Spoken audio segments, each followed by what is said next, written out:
Romains chapitre 5. Ainsi donc, déclarés justes sur la base de la foi, nous avons la paix avec Dieu par l'intermédiaire de notre Seigneur Jésus-Christ. C'est aussi par son intermédiaire que nous avons accès par la foi à cette grâce dans laquelle nous tenons ferme et nous plaçons notre fierté dans l'espérance de prendre part à la gloire de Dieu. Bien plus, nous sommes fiers même de nos détresses, sachant que la détresse produit la persévérance, la victoire dans l'épreuve, et la victoire dans l'épreuve, l'espérance.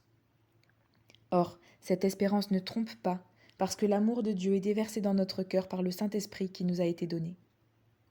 En effet, alors que nous étions encore sans force, Christ est mort pour des pécheurs au moment fixé. À peine mourrait-on pour un juste, peut-être accepterait-on de mourir pour quelqu'un de bien. Mais voici comment Dieu prouve son amour envers nous.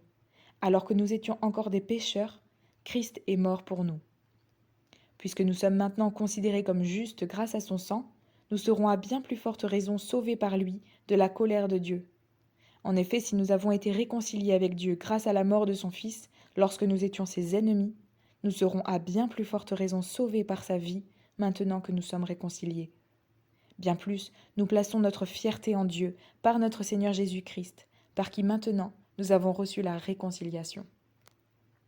C'est pourquoi, de même que par un seul homme le péché est entré dans le monde, et par le péché la mort, de même la mort a atteint tous les hommes, parce que tous ont péché. En effet, avant que la loi ne soit donnée, le péché était déjà dans le monde. Or le péché n'est pas pris en compte quand il n'y a pas de loi. Pourtant la mort a régné depuis Adam jusqu'à Moïse, même sur ceux qui n'avaient pas péché par une transgression semblable à celle d'Adam, qui est l'image de celui qui devait venir. Mais il y a une différence entre le don gratuit et la faute.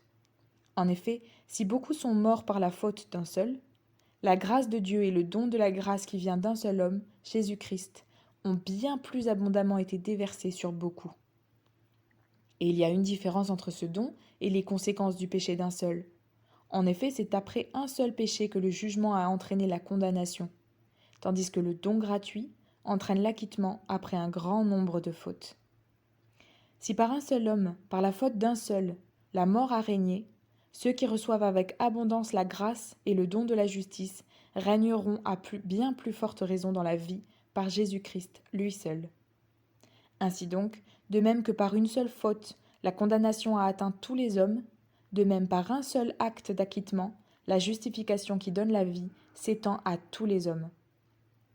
En effet, tout comme par la désobéissance d'un seul homme, beaucoup ont été rendus pécheurs, beaucoup seront rendus justes par l'obéissance d'un seul. L'intervention de la loi a entraîné la multiplication des fautes, mais là où le péché s'est multiplié, la grâce a surabondé.